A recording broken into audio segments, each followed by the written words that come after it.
साधना के अनुभव 18वां अध्याय पृष्ठ क्रमांक 323 से पृष्ठ क्रमांक 324।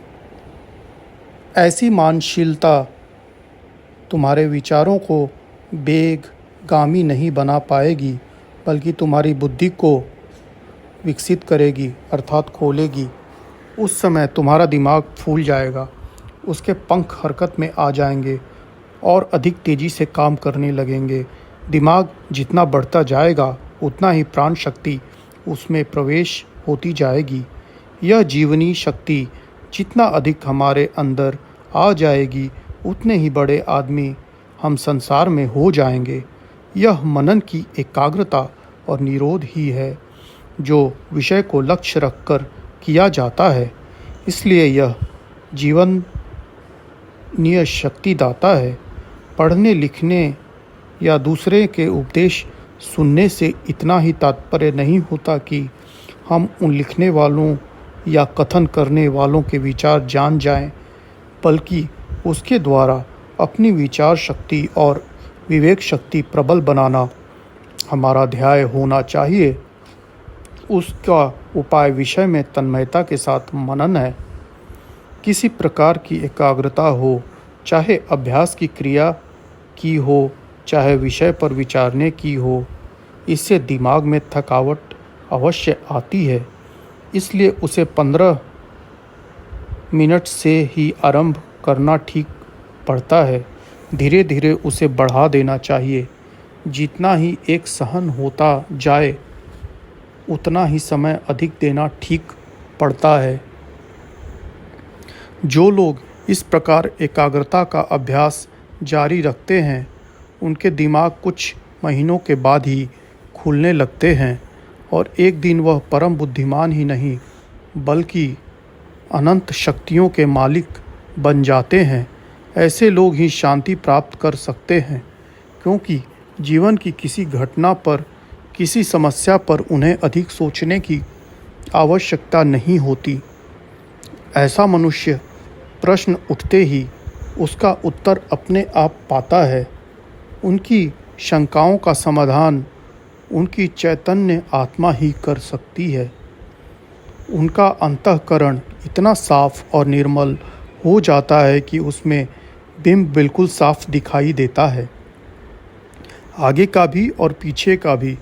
उसके सोचने विचारने की चिंताओं का घेरा टूट जाता है। वह भूत भविष्य पर कभी विचार नहीं करता, बल्कि वर्तमान में मगन रहता है। जो हो गया वह देख लिया, आगे जो कुछ होगा समय पर देख लिया जाएगा। इस तरह यह दृष्टा मात्र संसार सागर में तैरता रहता है और प्रसन्न व शांत रहता है। स्वप्न में भी चिंता के समय हृदय में नहीं आने पाती। यह शांति का रहस्य है जो विचार को प्रबल बनने से मिलता है। तुम्हारे अंदर ज्ञान की अनंत शक्तियाँ भरी पड़ी हैं, उन्हें उभारते चलो। शांति तुम्हारे हिस्से में आ जाएगी। यह ज्ञान शक्तियाँ विचार को रोकने से उठती हैं। उस समय यह सुषुप्तावस्था में है, स्थूल जड़ बनी हुई है। इनके अंदर चैतन्य धार को प्रवेश करो, इनका संचालन कर दो। इनको सूक्ष्म बना के सूक्ष्म तत्वों की खोज करो। एक दिन वह आएगा कि जब तुम्हें पूर्ण ज्ञान हो जाएगा और तुम सदैव के लिए शांति का रहस्य पा जाओगे। इसके लिए चाहे किसी ध्येय को लक्ष्य रख के आगे बढ़ें, एकाग्रता धारण और ध्यान के साधन करने होंगे। अपनी इंद्रियों का विषयों से हटाना होगा और मन के मिथ्या खेल रोक देने होंगे। इनके सिवाय और कोई उपाय इसके लिए नहीं है। इन्हीं को वेदांत में शम और दम कहते हैं। बाहरी कर्म छोड़ देने अथवा मुख से कहने पर कुछ नहीं होगा। मन को चुप करना पड़ेगा।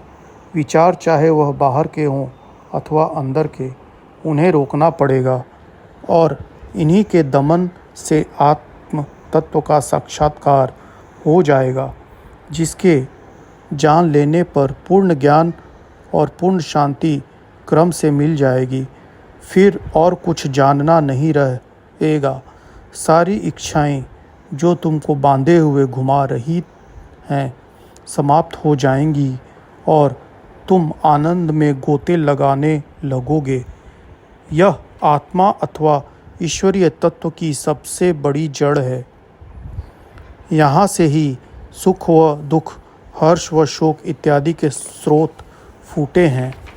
यहाँ से संसार रूपी वृक्ष ने कल्ला फोड़ा है और इतना विस्तार फैलाया है। इस जड़ तक पहुँचने की कोशिश करो। सारे विचारों को त्याग कर एक काम में जुट जाओ। वहाँ तक पहुँचे बिना चैन न लो। शांति अवश्य ही तुम्हें दर्शन देगी और आलिंगन करेगी। कुछ मुश्किलें नहीं हैं। हिम्मत बांधो, कमर कस के उधर की चल पड़ो। पूर्व पुरुषों ने जिस रास्ते से उसे पाया है उसी को तुम भी पकड़ लो। अवश्य ही वहाँ पहुँच रहोगे और शांति दर्शन कर सकोगे। कर्म निष्फल नहीं जाता। कुदरत अपने नियम के अनुकूल हर एक को मेहनत की मजदूरी चुकाती है। जो चीज़ मांगोगे, जिसकी चाहना करोगे, अवश्य मिलेगी। विश्वास और दृढ़ता की ज़रूरत है। श्रद्धापूर्वक मांगते चलो। टकटकी लगाए स्वाति की बूंद के लिए पपीहा बन के देखते रहो। घबराओ नहीं। एक दिन वह आवेगा जब तुम्हारी मुराद पूरी होगी। अज्ञान का पर्दा फट जाएगा और ज्ञान का सूर्य तुम्हारे अंदर प्रकाशित हो जाएगा। उसके उजाले में तुम देखोगे कि यह सारा विश्व जिसके आधार पर स्थिर है, जो शक्ति इसमें फैल कर लीला दिखा रही है, वह मेरे अंदर है। उसकी संपूर्ण शक्तियाँ इस शरीर में उतरी हुई हैं। वह और मैं मिलकर एक हो गया है। द्वैत जाती रही और एकत्व हो गया।